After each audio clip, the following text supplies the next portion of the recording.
আসসালামু আলাইকুম বন্ধুরা, আজকে আমি একটা নতুন রেসিপি বানাবো। এটা হচ্ছে দুধের পনির। আচ্ছা, আমরা পনির আলু দিয়ে রান্না করব।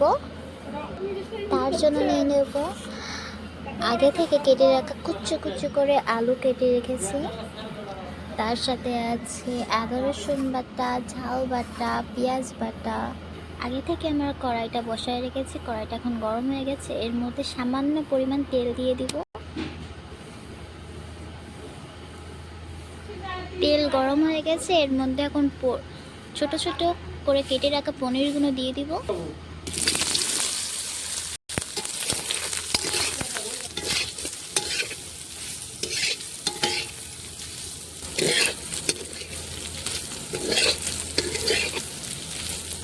দেখতেই পাচ্ছ পনিরগুলো ভাজা হয়ে গেছে। এখন এগুলো আমরা তুলে নেব।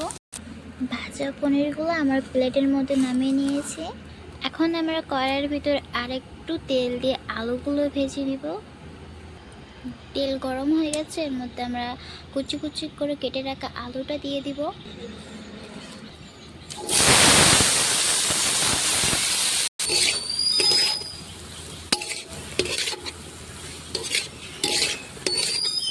এখানে এখন আমি সামান্য পরিমাণে হলদি দিয়ে দিব।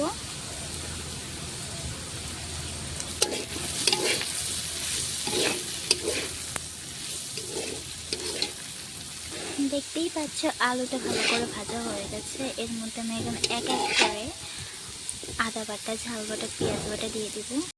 দিয়ে দিলাম আদা রসুন বাটা, দিয়ে দিলাম ঝাল বাটা, আর দিয়ে দিলাম পেঁয়াজ বাটা।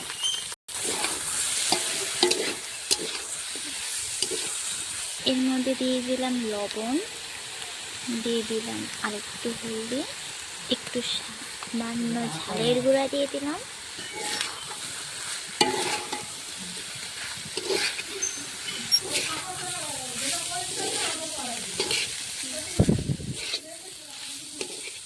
এখন কষানি করার জন্য হালকা একটু পানি দিয়ে দিব।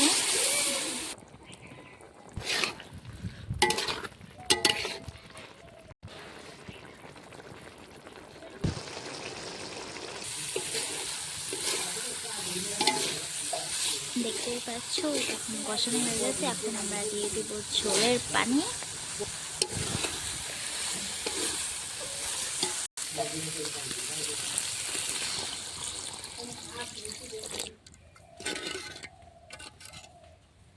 পনিরের সবজিতে দেওয়ার জন্য ধনিয়া তুলে নেব। এটা আমাদের নিজেদের চাষ করা।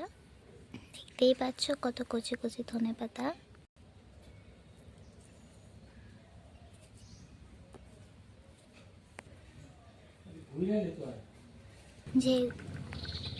যেহেতু এগুলো তুলে এনেছে, এখন এগুলো ভালো করে পানি দিয়ে ধুয়ে নিব।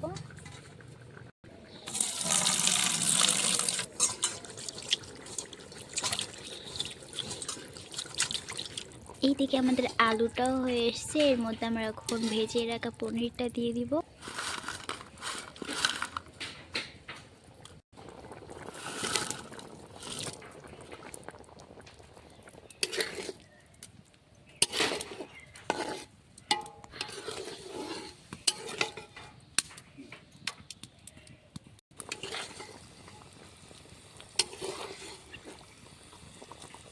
আর এইদিকে আমাদের ধনেপাতা কাটাও শেষ হয়ে গেছে। ধনেপাতাটা যেহেতু ধনেপাতাটা কচি আছে, তার জন্য বেশি কুচি কুচি করে কাটিনি, অল্প বড় রেখেছি। এখন সবজির মধ্যে কুচি কুচি করে কাটা ধনেপাতাটা দিয়ে দিব।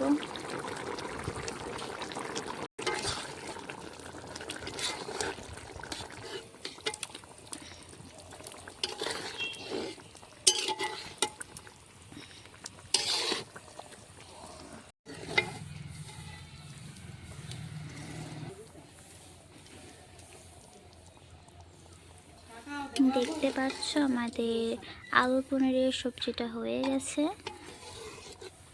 এখন এটাকে আমরা একটা পাত্রয় নামাই নিব। দেখতেই পাচ্ছ আমাদের রান্না এখন শেষ। দেখো, ওয়াও, দেখতেই কত সুন্দর।